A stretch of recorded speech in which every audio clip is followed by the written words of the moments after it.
I would like to talk. Thank you. I thought what I'd like to talk about today are the general types of religion there are in the world. Um, and there's four major types and a fifth kind of type. And I thought then if we have time, you know how I am, it's probably too much stuff, but if we have time, I'd like to apply one of those types to Africa and talk about some of the situation in Africa in one particular part of Africa. So that's the goal here. What you see on the screen here is one example of each of the four types. Um, Down the lower left would be animism. Up here would be monotheism. This is a natural law religion, and this is polytheism. And we'll talk about each of those. So that's kind of where I thought we were going. I would love to have questions or interruptions or discussion or anything that you like to throw in there. So please feel free, okay? So first of all, how many religions are there in the world? And I've seen numbers ranging from 4,000 to 10,000 different religions, depending on what you define a religion as and how whether you're lumping or splitting religions apart. And almost all of those, especially the major religions, have variations within the religion as well. So there's all the different kinds of denominations and so forth. So there's a lot of different religions. I found this graph over here on the right, not a graph, this chart over on the right, which shows of some of the major religions in the world, which one are the most unified. That means they have the least amount of denominations, least amount of splitting, and which ones are the most unified. Um, I think I may have just said that backwards.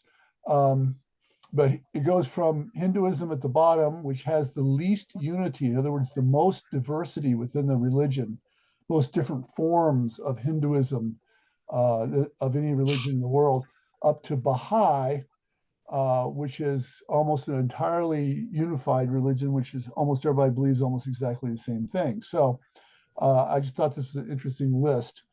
In a very general way, you can say that the oldest religions are at the bottom of the list.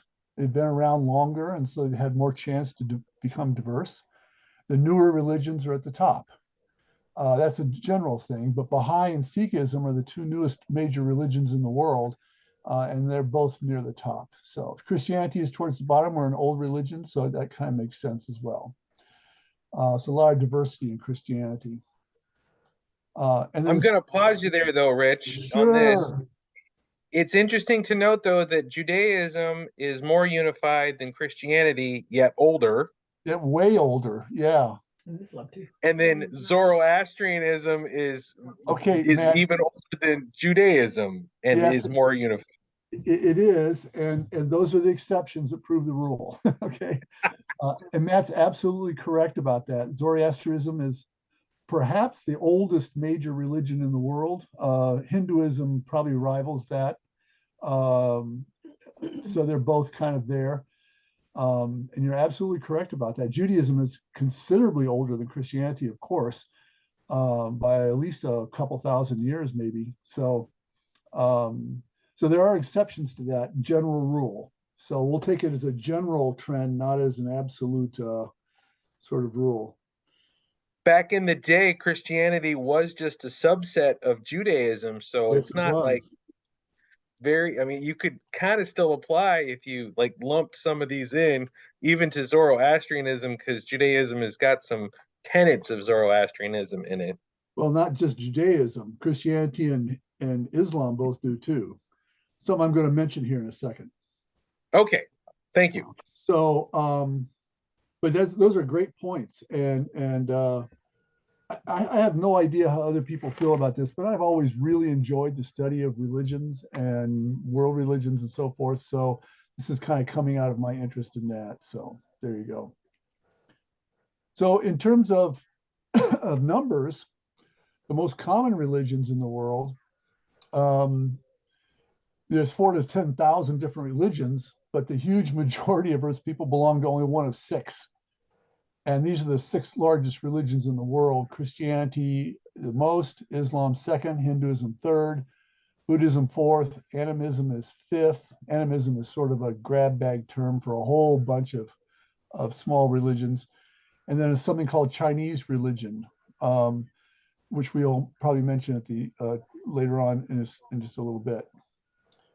And on top of that, there's over 1 billion people who identify as secular or non-religious or agnostic or atheistic, who are not religious, in other words, which leaves only a handful of people for the other thousands of religions. So a lot of those religions are real small in terms of numbers.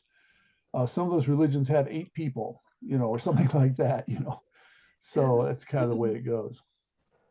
I thought I also mentioned it's really hard to know how to count, like what we did up here, counting 2.4 billion Christians, 1.9 billion Muslims. That's a really hard thing to do because it depends on all kinds of things. One is that the people who do this counting just drives them crazy, is the fact that individuals claim to membership. And what that means is somebody says, oh yeah, sure, I'm a Christian, but they don't know a thing about Christianity. They don't follow any of the tenets. They don't live the life of a Christian at all. And so you can ask the question legitimately, are they really Christian? But they say they are. So usually when they count these numbers, if somebody says they're Christian, everybody says, okay, they're Christian, despite whatever they're doing, or Muslim or Hindu. I mean, it's true for all religions. And it just doesn't have anything to do with their life. So there you go. It's sort of like saying, yeah, sure, I'm a professional baseball player. I can just claim that, but it's not really true for some of these people. So the other thing is lack of record keeping, because a lot of religions don't keep records. There's no way of knowing. So a lot of these are educated guesses. And there's a very large number of people in the world who belong to more than one religion or claim identity to more than one religion. That's not something that makes sense in Christianity or Islam for reasons we'll talk about later. So it's not a concept that's really makes sense to us. But there you go. As an example, there's a scholar who I've read and kind of admire a lot of her work, and she has finally come down to the place where in her personal life she claims to be an Abrahamist, which means she draws off Judaism, Christianity, and Islam. So she does belong to 3 different churches. How do you count that? And that's an interesting question. So anyway, that's something to be said for counting different people. But let's take a look at the 4 different categories of major religions these days. Animism is the first one we'll look at, then polytheism, then monotheism, and then natural law. And Zoroastrianism comes in here because it's a dualistic religion. That is a 5th type. There is a 5th type called dualism. And Zoroastrianism is not a major religion today. Has about 1 million people. But it was a hugely influential religion for well over 1,000 years in the Middle East.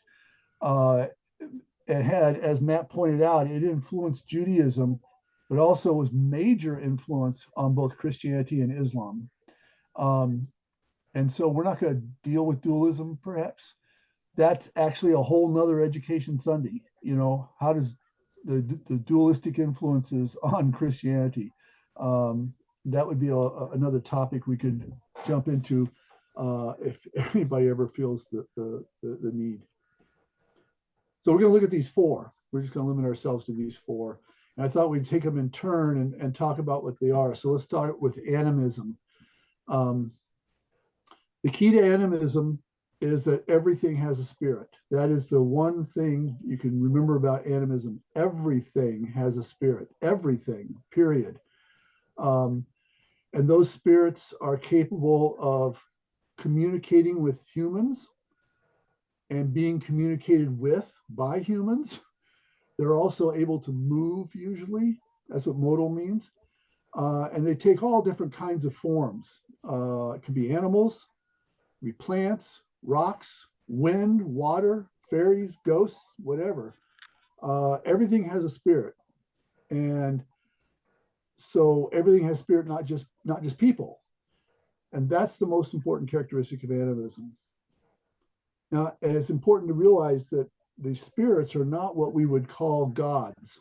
You know, animism doesn't have gods or a god or gods or anything like that. They don't. They just have this notion that everything is spiritual and is part of, and since humans are spiritual, then everything is part of the same process of spirituality. And that's kind of where animism is. And so the photo I put up here is of Bear Mountain in South Dakota. Um, traditional Native American religions are mostly animism. And the story behind this particular mountain is that a very large bear lumbered over here from the west and laid down and became this mountain. And the mountain itself is infused with the spirit of the bear.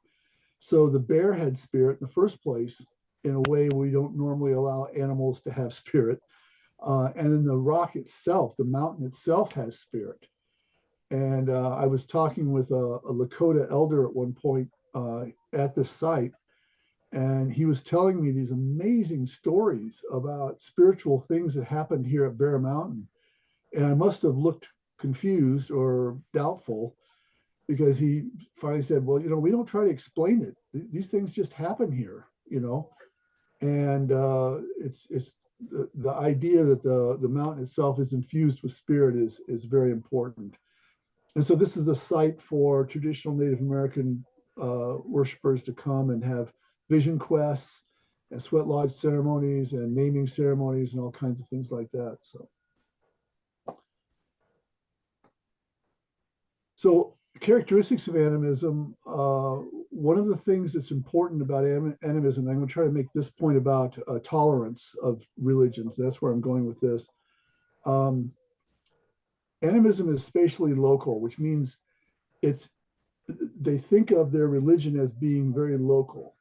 It's not a world thing. It's very local. And certain trees or certain rocks or certain plants or certain animals or certain water or certain wind or certain whatever has importance, is critical to them. And it's tied to their basic survival, you know, trying to understand local weather, trying to collect water, trying to, you know, avoid predators and things like that. But because of this local kind of emphasis, animism is remarkably tolerant of other religions. They're really tolerant of other religions. They understand and they believe that their religion applies to them and to the little area which they live in, that rock, this tree, that brook, whatever. And then other people who live someplace else have a whole nother religion and have their own spirits and own rocks and trees and whatever. And that's just fine. They don't care. You almost never, ever hear of an animist saying, let me tell you about my faith. You know, they're not going to try to convert you because they're just incredibly tolerant. And what this means is that they have easily added concepts from other religions. And my example that I thought of is the ghost dance movement, which was huge in the plains of the United States in the 1880s and 90s. It's the movement that led eventually to the Wounded Knee Massacre in 1890 in South Dakota. This was a movement that was led by a Paiute Native American from Nevada named Wovoka, and it was inspired at least partially by the fact that he had a vision of Jesus who appeared to him, and he incorporated the vision of Jesus into his Native American spirituality, and the ghost dance movement came out of all of that. And that's common in animism. They can easily incorporate other religions. So all humans were animistic, period, until about 10,000 years ago. This is the first kind of religion. Everybody was an animist. And what changed that was the rise of agriculture. Agriculture was invented 10, 11,000 years ago, something like that. And as a result of that was sort of the thing that killed off animism. And we'll see why in just a second. But animism is still around. I mean, there's maybe 400 million animists in the world today, could be more. They really don't have, records that they keep. So there you go. But its influence is kind of everywhere. As I know here, an American who is a Christian is expressing an animist belief when they say they believe in ghosts. Ghosts is not a Christian concept. There is no place in Christianity at all where ghosts are important. And yet it is an animist concept. And so they've incorporated that in animism. Last week, I think it was, the president of Mexico got kind of roasted because he said he believed in a traditional Mexican spirit that was, and for some reason he was talking about this. And he identifies as a Christian, but his belief in that spirit is an animistic belief, not a Christian belief. And so two examples of animistic religions today are Shinto, which is the state religion of Japan, and almost most traditional Native American religions. Those are examples of animism. Any comments about animism before we move on?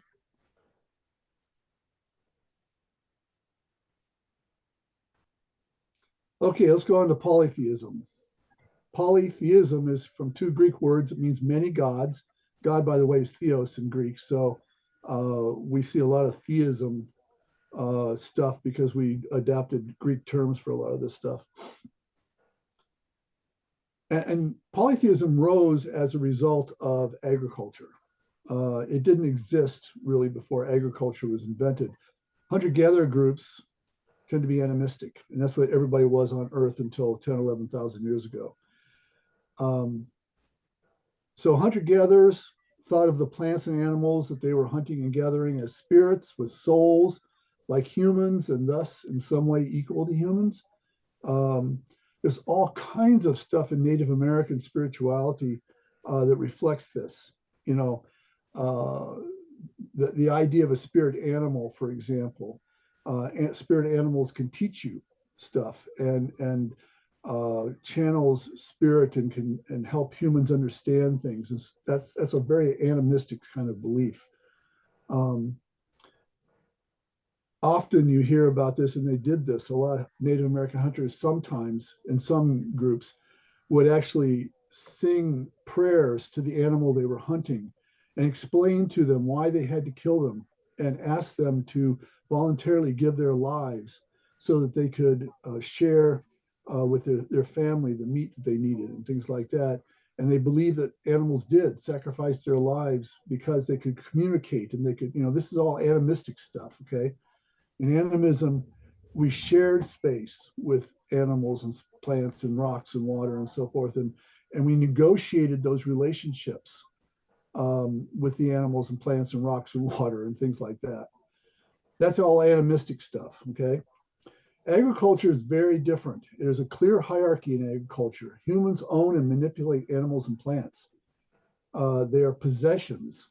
And as such, plants and animals went from being members of a spiritual world equal to humans, and they became despiritualized human property.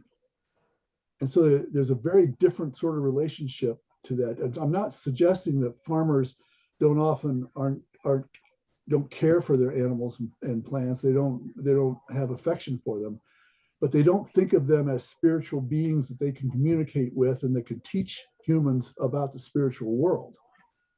So animism, which does do that, as a religion, could not survive in polytheistic societies. It couldn't survive in agricultural societies, is the point.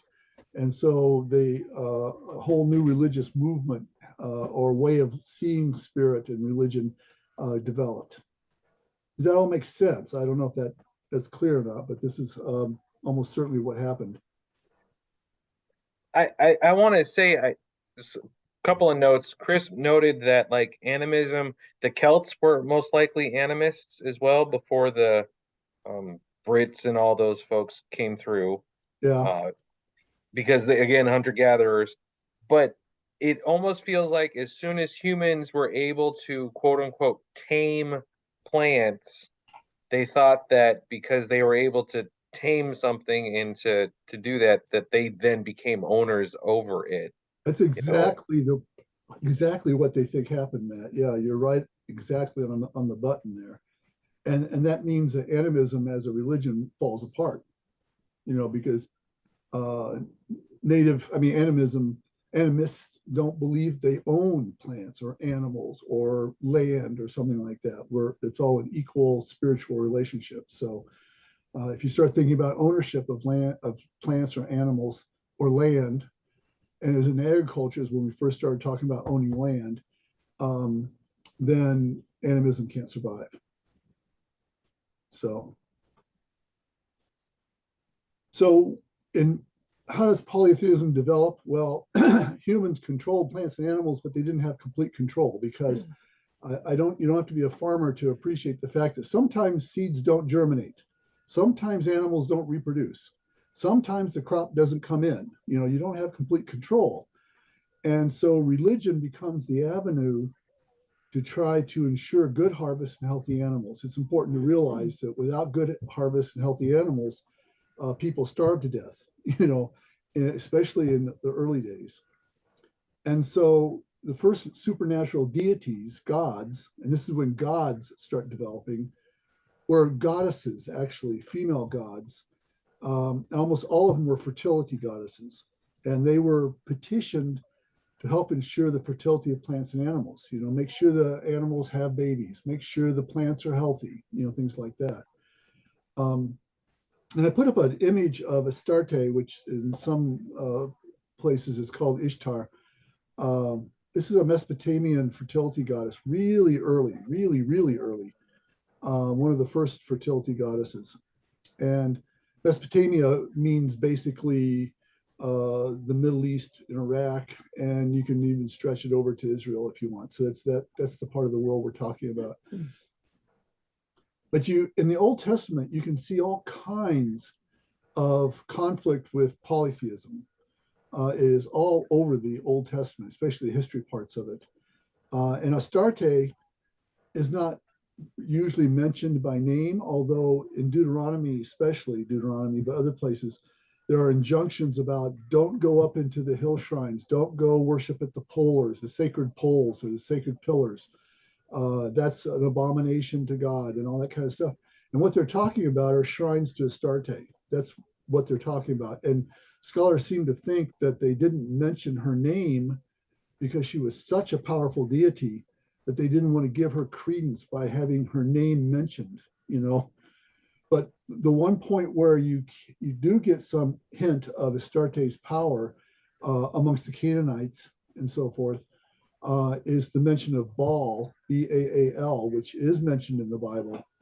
He was a male god and a lesser god than Astarte, and served as Astarte's consort.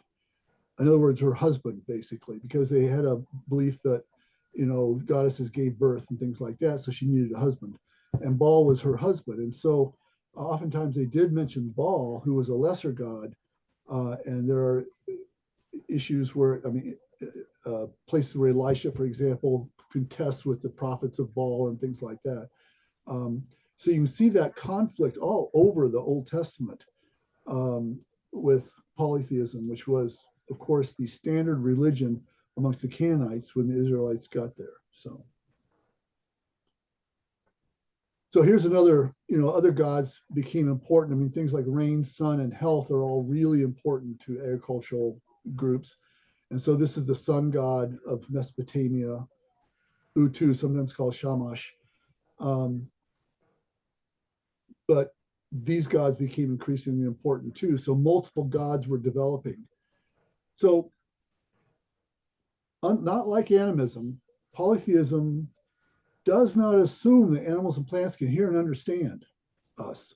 Animists believe that you can talk to bears and talk to wolves and talk to coyotes and they're going to understand you, and they're going to be able to communicate with you. Polytheists say that's nonsense. They can't understand anything we're saying. They don't know what we're doing. We can't control them by our talking. So we need a God who's going to be an intermediary between humans and the world. We need a God who can communicate with the animals and plants and make them do what we want the animals and plants to do. So polytheism begins as a contract. We would worship the gods or the goddesses, and they would help us maintain our mastery over plants and animals and other parts of the natural worlds, and that concludes our own bodies. So the god of health became particularly important because everybody wants to be healthy, of course. And there were so many things we didn't understand about our health. They wanted a god to help mediate that. Okay. So the question is, why did they have so many gods? Well, you just had a god for everything, you know, they had a full-blown system of religion developed with lots of gods, each one responsible for a few particular aspects of human life. War, for example, did not exist the way we understand war today. It didn't exist, apparently, during hunter-gatherer days, during animism days. So war was kind of an invention of agriculture. Only at that point did we ever have land that we owned, that we wanted to defend, and things like that. And so the war god became really important because there was a lot of war that started developing at that point. So humans would appeal to these gods through religious rituals and sacrifices and things like that to intervene and to help us to have healthy children and good animals and good harvests and victory in war and all that kind of stuff. So most people today know a little bit about Greek and Roman mythology. You've heard of Zeus and you've heard of Jupiter and maybe Hera and Mercury and all these, Apollo and all these kinds of things. Those were all full-blown polytheistic religious systems in Greece and Rome, 2,000 years ago. But today, Hinduism is by far and away the most common polytheistic religion in the world.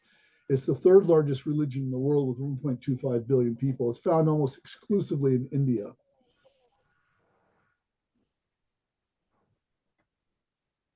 So again, as I mentioned before, animism didn't disappear. There are still people who believe in animistic things today. But what is interesting is, this is the point Matt was making earlier, animists assume that humans had no claim to ownership on the earth. We're just here with everything else. We're not owners. The earth is not ours, which is an animist would not understand that concept. One of the real big problems that Europeans had when they encountered Native Americans was trying to get this concept, trying to understand the concept of we want your land and we'll buy your land from you, or we'll trade for your land. And the Native Americans are saying, what are you talking about? It's not our land and we can't sell it, and to give you some idea of how that plays out even right now, the Black Hills in South Dakota are an intensely sacred place for several Native American tribes in the Northern Plains, especially the Lakota in South Dakota. And it was granted to them in a treaty in 1869 that they could have the Black Hills forever. That was the word that was used in the treaty, was forever. And within a couple of years, they found gold there. And so white people just flooded into the Black Hills and drove the Native Americans out. And it hasn't been Native American since that point.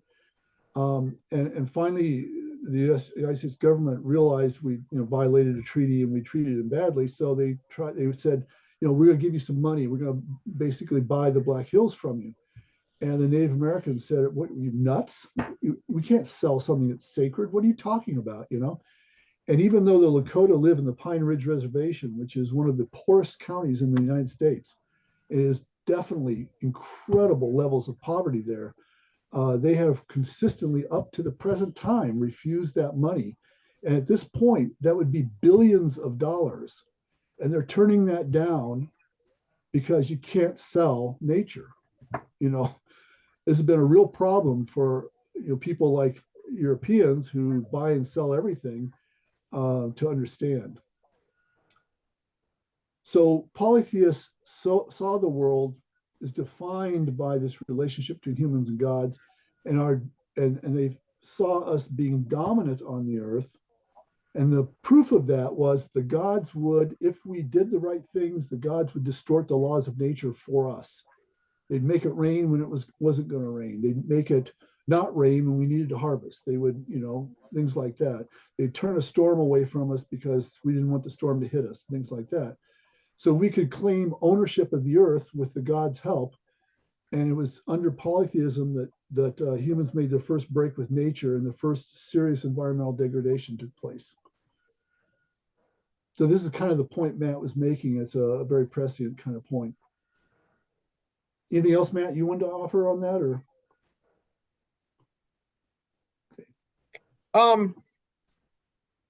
Well,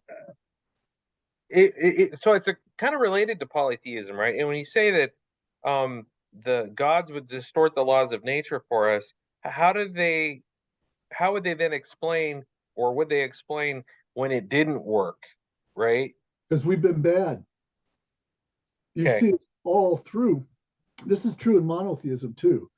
The Old Testament is full of injunctions of prophets saying, you have sinned against God and therefore you have this drought. You have, whatever it is. You're not worthy of God's favor. God is not going to distort the laws of nature for you. So that's a monotheistic thing too. We got it from the polytheists basically. But the polytheists kind of developed that notion. So when things don't work, it's because we've been bad and we have to be good. And once we're good, and so you sacrifice, 100 people or something to try to make God happy, the gods happy, and send rain or whatever it is. Okay. Thank you. Yeah. One of the interesting things about polytheism is that all polytheistic systems pretty much have one supreme operating principle. In the Greek system, it was fate. It's called Atman in Hinduism. And that supreme operating principle is completely without interest in humans. It doesn't care about humans at all. It has no bias whatsoever. It doesn't care if humans live or die. It's completely neutral in every possible way. And so you can't pray to fate or pray to Atman to help you, because Atman and fate doesn't care, So that's one of the reasons why there's so many gods, because the power of the supreme principle is divided up amongst all these other gods. And there are lots of gods. Hinduism has millions of gods, literally. Nobody knows them all.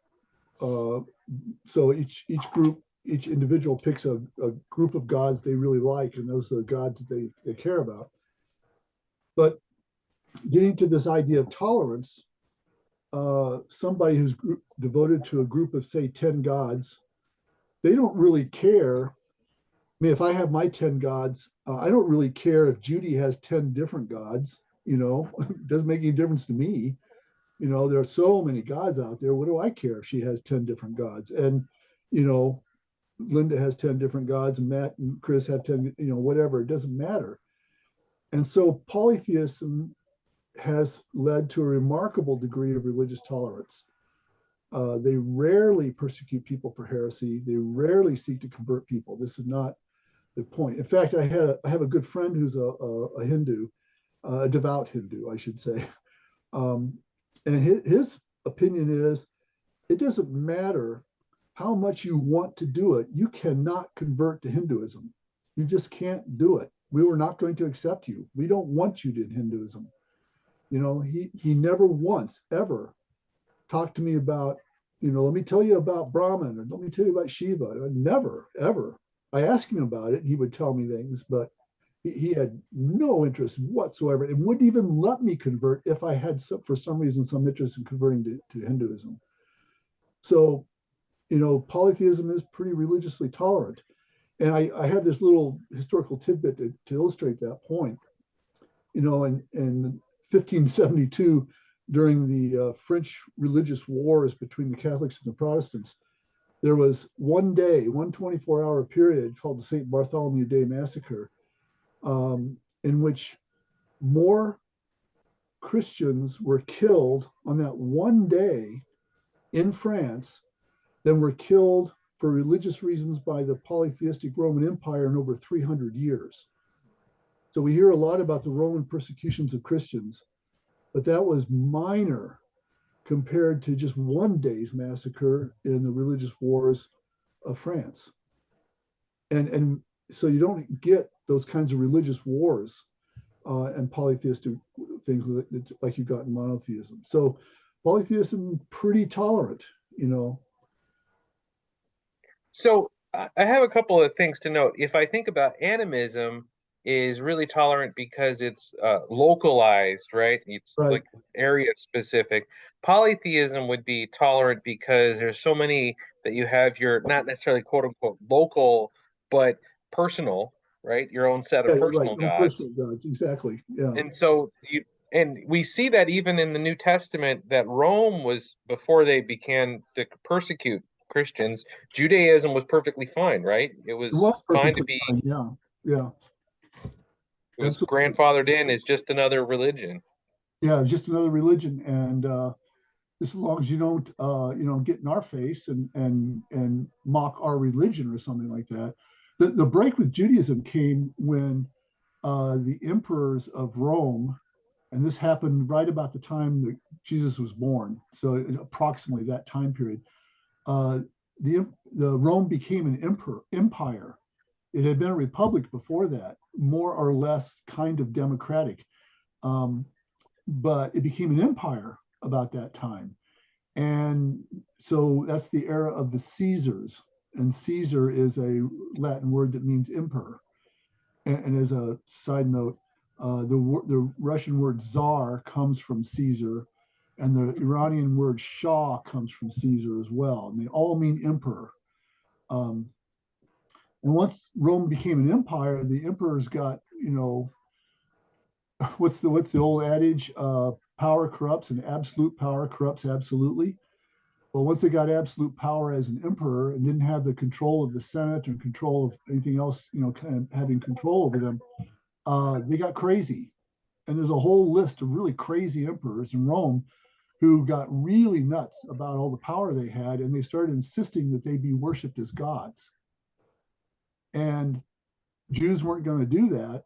And when that happened, the Romans started getting irritated at the Jews. But it was only because of that historical thing that they did that. So, And I have one last thing, and it's probably I don't want to sidetrack us too much, but something to okay. think about with respect to polytheism and their tolerance, specifically Hinduism and Islam in India, because that's a whole different thing. It is different. I actually have, I was going to mention that a little bit later on, but we can take it up now if you want. Actually, why don't I save it? Because it's coming up Yeah, soon. yeah. And I'm going to Okay, put it in the context of something else. Don't let okay. me forget to talk about that because that's an obvious important point. And for those of you who aren't following world events all that carefully, India right now is completely dominated by a strange version of Hinduism, which is not historical, which has evolved over the last handful of decades and can be referred to as Hindu fundamentalism or Hindu fundamentalist nationalism. And it has really, really caused problems in India and huge amounts of intolerance. So that's going to be the exception. We'll get to that in a moment. Okay. Okay. So let's go to monotheism. This is the one you know best because we're all doing our monotheistic thing here. In Greek, monotheism means one God. And this is by far and away the most dominant religious form in the world today. Every single region of the earth is dominated by monotheism except for South and Southeast Asia. That's the only places that aren't. Um, so remember, polytheism has one universal, impersonal, divine force that doesn't care about humans at all. So you need lots of gods, and those gods are the ones who are interested in the humans that that intervene for us and so forth. Monotheism basically says there is one infinitely powerful and omnipotent God who is not only infinitely and powerful and omnipotent and universal, is also intimately involved with human beings. So there's no need for other gods. And that's the difference with monotheism. And that's why there's only one God, because the one omnipotent God also cares about each individual, human being. So that's and that's something you know a lot of this stuff because this is stuff that comes, it's in Christianity. So that idea of one God is absolutely central to all of the four major monotheistic religions in the world. You can see it in Judaism. The first of the Ten Commandments is, "You shall have no other gods before me." And of course, as we mentioned, at that point, there were lots of gods in Canaan. And so they had to make this clear. This is one God, Christianity, scripture from John says, "This is eternal life, that they know you are the only true God." In Islam, the Shahada, which is the fundamental statement of faith, begins. The first thing in the Shahada is, "There is no God but Allah." And Sikhism, also a monotheistic religion, and it has connections to Islam. So it's not surprising their statement of faith. The first statement in their statement of faith is, "There is only one God." So this idea of one God is absolutely fundamental to all of these religions. It is the single most important thing to all these religions. And scholars assume, well, probably evolved out of polytheism. One God became more important than all the rest of them. And then pretty soon there was only one God. Who knows? But again, to make the point, believers in polytheism had a wide choice of gods. In monotheism, all prayers, all intercessions, all directed to one single God who really cares about individuals despite being the omnipotent and all-powerful universal God of all that there is. Now, you can see possible hints of this transition from polytheism to monotheism in the Bible, in really early scriptures.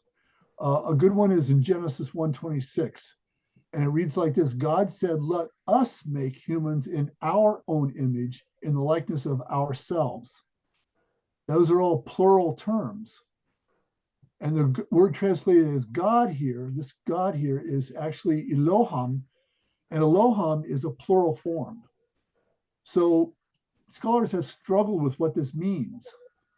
It could be that they're using the royal we, how the royalty in England often says, "We are displeased," meaning the king is displeased. Some scholars think it may refer to God and the hosts of heaven, and he's talking about all the angels in heaven with him.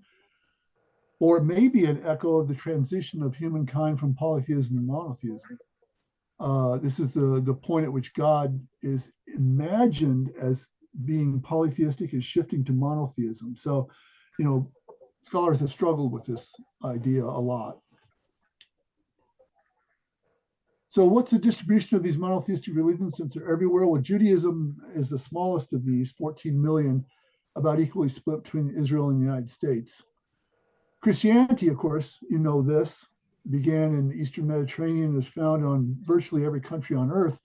About 2.4 billion Christians, by far and away the largest religion in the world. 1 out of every 3.3 people on earth is a Christian, or 1/3 of all people, basically, or so. Islam began in what is now Saudi Arabia and is strongest in Middle East and South and Southwest Asia. There's about 1.9 billion Muslims worldwide, about 1 out of every 4. Sikhism was consciously created in the 1500s in what is now Northeast Pakistan and Northwest India, that area. And it's an interesting fusion between Islam and Hinduism. The guy who set up Sikhism said, "I'm going to take parts of Islam and parts of Hinduism and put them together and make a religion." And it's really fascinating to look at how that was done. But he took the part of monotheism from Islam, and so Sikhism is very much a monotheistic religion. About 30 million Sikhs today, almost all of them in that region. So here's a map.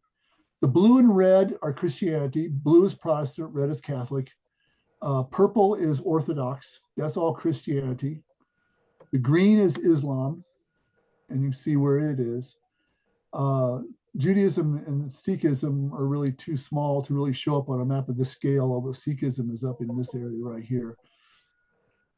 But you can see how monotheism dominates the world. It's only here and here that it doesn't dominate. Just this area right here. Oh, and Japan. So why are monotheistic religions so dominant? Well, focusing on one God has real implications. One of the implications is monotheistic religions have a huge emphasis on the sacred book of scripture as an authority. In a traditional concept, it was thought of as the words of God. So if you have one God, then there's one truth, then there's one scripture, and there's one God for all people, right? This means that monotheistic religions tend to be universalizing, is the term. In other words, they're for everybody. Christians would like to have all 8 billion people on the earth today become Christians. Muslims would like to have all 8 billion people on earth today become Muslim, and so forth. Because it's one truth, and this truth is the real truth. It is the only truth. And that's very much part of what it means to be monotheistic. Okay. So as a result of this, monotheistic religions are way more missionary minded than any other form of religion. Judaism and Sikhism, not so much, but certainly Christianity and Islam are hugely missionary. And in fact, Christians and Muslims are expected to be missionaries. Whether they go to Africa or not is not the point. Talk to your neighbor, talk to the guy at work or whatever, and more missionary means more converts. And more converts means more people in your church. And so the two biggest churches in the world are the two most missionary churches in the world. So animism, polytheism, natural law religions, they don't do conversions. They don't do missionary work particularly. They don't really care. Hindus don't, polytheists don't. And it's only monotheism that is missionary in any kind of a significant way. It means that Christianity and Islam come into conflict over converts. They both want the same people. And this is one of the big conflicts between these two, and it's especially true in Africa. Probably won't have time to get to it today, but that was going to be my example, was how they came into are in conflict right now in Africa. I have a question, Rich. Sure, yeah. So where does like the Amish fall in on this? The Amish are very much Christians. Okay, but they don't promote. Oh yeah, they don't. They would be happy. Missionaries, they're not missionary type. Yeah, they don't come knock on your door and say, "Let me tell you about my faith" and all that kind of stuff. If you expressed an interest in joining their community, they would say, as long as you follow our rules and do what we want, then you can join our community. But they don't go out and proselytize. They don't go out and look for converts. It's because, in this day and age, it's partially because of technology, which they don't have. They don't have the ability to get out and really do a lot of conversion. And also because their identity is in being different, in being not like everybody else. And so there's a sense, this is kind of a traditional thing that happens in human societies. If we believe we're better than, not better, but at least different from everybody else, and we don't want to be contaminated by the rest of the world, we're going to withdraw and we're going to be by ourselves and we're going to just ignore the rest of the world. And that's kind of where the Amish are. It's natural. Okay, thanks. When you talked about universalizing, does that kind of fit in with people that say, well, these are the words of God and every word is absolute truth? Well, actually, Marvin, it's great that you mentioned that, because 2 slides from now, we're going to talk about that very thing. Okay. So I think it's 2 slides from now. I just wanted to point out this thing, the tension between Christian and Islamic missionaries. This is something talking about how Christians have been killing Muslim missionaries. And this is one about how Muslims are killing Christians and so forth. and both of them refer to Africa in this case. And it goes back farther than that. Yeah, you have this kind of thing, although, and that's a whole nother story too, the relationship of Islam and Christianity. That's a whole nother Education Sunday. It's too complicated to get into now. But there is tension, especially in Africa right now, over this issue. So this goes back to what Marvin was just talking about. This idea of religious fundamentalism is pretty much only found, with the one exception of Hinduism, which we're going to talk about in a second, is pretty much only found in monotheistic religions. That's because in monotheism, you have one God with one revealed absolute truth, and you cannot compromise that truth in any way. You know, that is the truth. That is what it is, you know, and we hate to be this way, but everybody else is wrong, you know. And so that's kind of what fundamentalism is all about. And three important, it's not all of the characteristics of fundamentalism, but three important for our purposes here is inerrancy of Scripture. The Scriptures are absolutely right because they're the words of God. And your Scriptures are wrong because they're not the same words that we have, you know, that kind of an idea. Two, a commitment to reclaim their space for the religion. That could be either physical space or cultural space. And we see this really strongly in the United States right now. Fundamentalist Christians are really adamant about reclaiming space. And that can be either, you know, in physical space, like I said, or cultural space. So a lot of the cultural wars are being driven by fundamentalists who are trying to reclaim culture. And then three, a refusal to compromise. You absolutely cannot compromise absolute divine truth. It is what it is. And if you don't like it, tough, you know. And so this is kind of some of the attitudes amongst most fundamentalists. And interestingly enough, there's active fundamentalism going on in Judaism, Christianity, Islam, and Sikhism, all the four major monotheistic religions. Now, Matt brought it up, and it's a great point to make. Hinduism has developed a fundamentalist movement, probably over the last 50 or 60 years. And in recent decades, last couple of decades, it has manifested itself in political power in India. So the current president of India is a Hindu nationalist and fundamentalist. And he is ruling based on that. It's really influencing India. And since India is the second largest nation in the world in terms of population, and an economic powerhouse in the world, this has implications for people around the world. People have wondered what happened because Hinduism was never this way before. And they wonder if fundamentalist movements in Christianity and Islam have influenced Hinduism. It's possibly that fundamentalist Christians and Muslims, especially Muslims in India, were acting in a fundamentalist way, and Hindus went to fundamentalism to counter it. Who knows? But it's an interesting development religiously and politically, and it's having widespread influence in India and all through South Asia, and perhaps even in the world. So that's the point. Now it's the exception, you know. So I'm gonna add just a side note to Sure. As you were talking about India being the second most populous country in the world, something came to mind. They're estimating in July that they will become the most populous country in the world. I was going to say, very soon now, they're going to be the most populous country in the world. Absolutely, you're right. Absolutely right.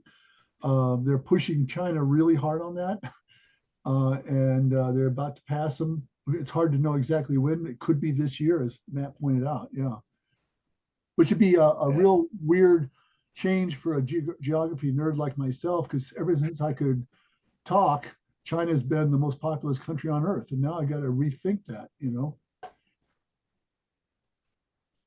So let's talk about tolerance and religion.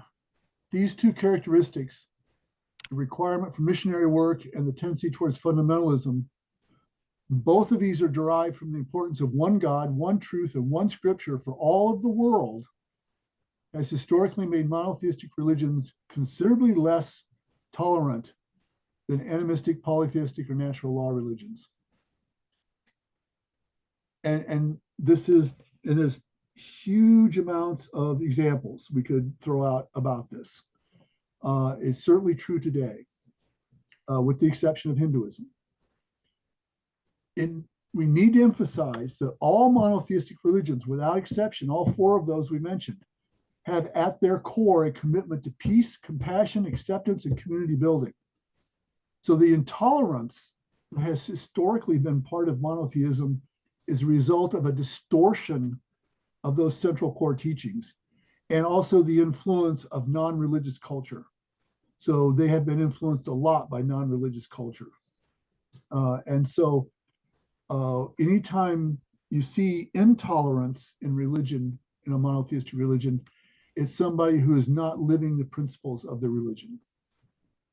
It is unfortunately crazy common and has slopped over into cultural norms in many places. I think for me, Rich, it comes to your comment about power corrupts and absolute power corrupts absolutely. Yeah. That a lot of these monotheistic religions have found their way into power and I think have been corrupted by it over time. I think you're absolutely right. I really do. Unfortunately, I think that's true. Well, the separation of church and state. Yeah, and you can talk about, well, in the United States we have separation of church and state, but not so much, to be honest with you. I mean, can you imagine what it would take to get somebody who didn't say they were a Christian to be elected president? I can't imagine that happening in my lifetime. Some countries don't try. And some countries don't even try at all, having separation of church and state. But even presidents who are not in the least religious, and we have a lot of presidents who have not been in the least religious, have claimed to be Christian and have put on that mantle, including some very recently have done that, just because they know they have to do that to get elected. So we don't have much time. Just a couple of minutes and we'll be done. Natural law religions, I want to finish this off. This won't take very long. This is the fourth category, and it's unlike polytheism or monotheism. Natural law religions essentially don't have gods or God, at least not in their traditional form. What they do have in common is the belief that some superhuman order governing the world is the product of natural laws, not the actions of divine power. So in a sense, as it's been pointed out, Buddhism is basically connected to psychology, and Confucianism is basically connected to sociology and so forth. In other words, they're laws and rules about how to live, but they're not the actions of divine power, not traditionally anyway. So the most common natural laws religions today are Buddhism, Taoism, and Confucianism. And Buddhism has gods, but the gods are subject to natural laws in the same way humans or bugs or water or anything else is. So that they can't go beyond those natural laws. Now today, a lot of Buddhists regard Buddha as a god, but that's a late development of Buddhism. It's not traditional. Buddha himself, Siddhartha Gautama is the name of the guy who became the first Buddha. He never thought of himself as a god, and his followers didn't so much. And in fact, becoming a Buddha is something that any Buddhist can do. Siddhartha Gautama was the first Buddha, but anybody can become a Buddha if they do the right things. Buddha comes from a Sanskrit word that just simply means to be awake, to wake up, to wake up and see the world. And once you are enlightened and once you wake up, then you can become a Buddha. But now they developed a theistic element to Buddhism, and so Buddha is often worshipped as a god now. Buddhism, I just want to mention this, it's got way more precepts, way more complexity than these 5 precepts. This is not all you do to become a Buddhist. But they have 5 precepts which are which all Buddhists have to try to follow who are devout. These aren't laws, these aren't commandments. Thou shalt not. It's not that. It's basically promises you make to yourself. I will try to. And the first one is refrain from harming or killing living creatures. This is the first precept of Buddhism. And so as a result of that, almost all devout Buddhists are vegetarians. They don't kill animals and eat them. I was at a Buddhist temple in China and had this meal served to us, and everything on there is vegetarian, and that's just typically what Buddhists are. But it also means killing other people. A devout Buddhist won't do that. There's some other rules which are not going to apply to us, but I wanted to look at natural law, religions, and tolerance, since we've got that theme going through this. Buddhism refrains from harming or killing living creatures. Confucianism is a focus on morality and moderation. Lives should be harmonious and balanced, avoiding extremes in emotion and behavior. You can't kill somebody without an extreme of emotion or behavior, So the greatest virtue in Confucianism is a Chinese word, li, L-I. It's impossible to translate that into English because it's too complex. It has too much meaning for any one English word. But when you see it translated, it's sometimes translated as human tenderheartedness. And this is the key to Confucianism. In Taoism, it can go both ways. Tao is the path, and it's a path to harmony, and that path is balance between all things, including not yielding to anger or hatred. So all of these are also tolerant in their real form, in the devout form of the way the founders envision the religion. Of course, all of these have been distorted in some way or another by some groups, by some people. And so you can find all kinds of Buddhists behaving badly and Taoists behaving badly and things like that. But that's not the religion. That's just, humans failing at living the religion. Same as Christians, same as Muslims, same as Jews, same as Sikhs, same as Hindus, same as everybody. It's just the way it works. Okay, so of the summary, and I was leading on to talk about Africa with this summary, but this is our last slide. Of all the types of religions, monotheism has by far the greatest emphasis on their sacred scriptures, on missionary work, and on fundamentalism. And because of those characteristics, they've also perpetrated the greatest amounts of violence on people of other religions. And in general, they're the least tolerant types of religion. It is because of that imperative to convert others in Christianity and Islam, these are by far and away the 2 largest religions in the world today. So it's not surprising they come into conflict as they're fighting over the same converts. And the conflict between Muslims and Christians are greatest in Africa, because both religions see Africa as a region ripe for conversion. And we need to emphasize one more time, both Christianity and Islam have at their core an imperative to nonviolence and compassion. And so all of this tension and killing and violence in the name of God and Allah is distortions of the real religion. I believe that's where we are. Yep, I was going to apply it to Africa, but we're out of time, and I'm going to stop. So let me get out of this now. Okay. Are there any final comments or questions or observations?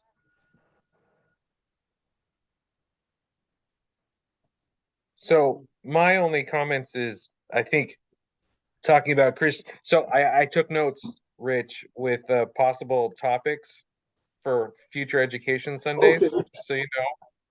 So the dualism's influence on Christianity. Oh, I've got that already done.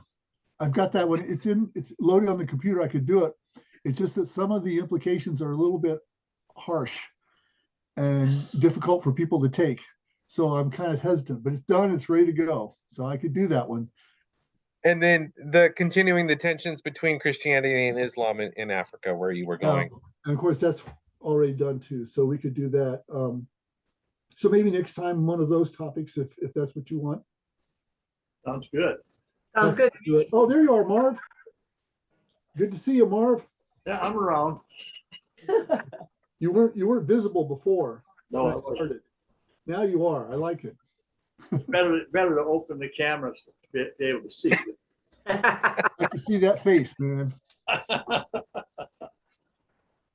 Good to see you. This Yeah. is great, Rich. I'd like to see us continue when we can. Well, I have another version of this very topic in which I go and do detailed examination of religions of each type. So details of animism, details of polytheism, details of natural, Yeah, and that's a whole a nother, lot of rabbit holes. that's a lot of whole That's nother. a series. Yeah, it's a series. So that one would take 3 or 4 hours probably to do. And I'm not gonna make you sit here for 3 or 4 hours. You wouldn't sit here for 3 or 4 hours. So if we got a lunch break, we could. And maybe a nap sometime about 1:30 and We do lots of things on Zoom, you know. there you go. Well, anyway. So there's lots of good topics, and I've actually got some of these already prepared because I wasn't sure what I was going to do today. So I've been working all week on getting some of these related topics worked up too. So we'll see where it goes. We finally focused on one. I finally focused Major- on one yesterday afternoon, and I finally decided to go with this way. So Sounds good. thank you for your patience, Great. your attention. I appreciate it very much.